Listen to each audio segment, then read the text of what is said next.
ইয়াত কি মেডিচিন ৰাখে আপুনি?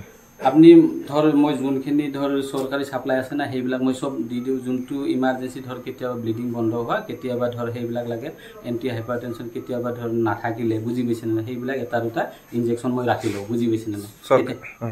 পেৰাচিটামল আছে, আপনাৰ এন্টিবায়োটিক বুলি ধৰ বৰ্তমান আপনাৰ নাই, বুঝি পাইছে। তাৰপিছত আপনাৰ হল আমাৰ প্ৰভিডন লিকুইড মানে যোনটো সাফা ওয়াশ কৰিবলৈ সেইবিলাক বস্তু নাই, গতিকে সেইবিলাক বস্তু আমাক সাপ্লাই দিলে বেছি ভাল হয়। সেইবিলাক দিলে পেশেন্ট বিলাকৰ সুবিধা হয়। আসলে বস্তুটো আমাৰ এটা সিস্টেমত ভগোৱা আছে। আমাৰ জাৰাগুৰি এটা সেক্টৰ হয়, এই জাৰাগুৰি সেক্টৰৰ আন্ডাৰত টোটেল 7টা সাব সেন্টাৰ আছে।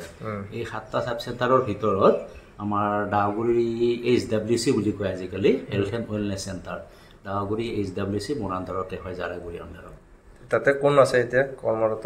তাতে এজনী ANM আছে বৈজন্তী নাৰ্জাৰী, আৰু এজন CHO আছে লুকু দাস বুলি।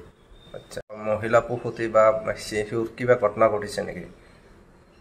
নাইতো, মই একো গম পোৱা নাই এতিয়ালৈ, একো ইনফৰমেশ্যন নাই মোৰ হাতত। তাতে কিবা হ'লেতো আপুনি ইনফৰমেশ্যন পাবই। কিবা অপ্ৰীতিকৰ ঘটনা হ'লে মোক জনাব লাগে বা জনাই, মোক ধমকিও দিলে ইভেন ইনডাইৰেক্টলি। এতিয়া এনেকুৱা ঘটনা, মইতো আজি ইয়াত 18 বছৰ থাকিলোঁ, তো তেওঁৰো বোধহয় 8-9 বছৰমান হ'ল নেকি। আজি যোৱা কেইবছৰমানৰ ভিতৰত তেনেকুৱা কমপ্লেইন শুনি আছোঁ ময়ো। মোৰ ওচৰতো 2-1জনে কমপ্লেইন দিছে। তো এবাৰ এই লৈ সি মোক খুব বেয়াও পালে, কোনোবা লগত কেনেকৈ কি কৰি আছে, কিন্তু পইচা পাতি লোৱা কথাটো এইটো মানে শুনো, প্ৰায়ে শুনো।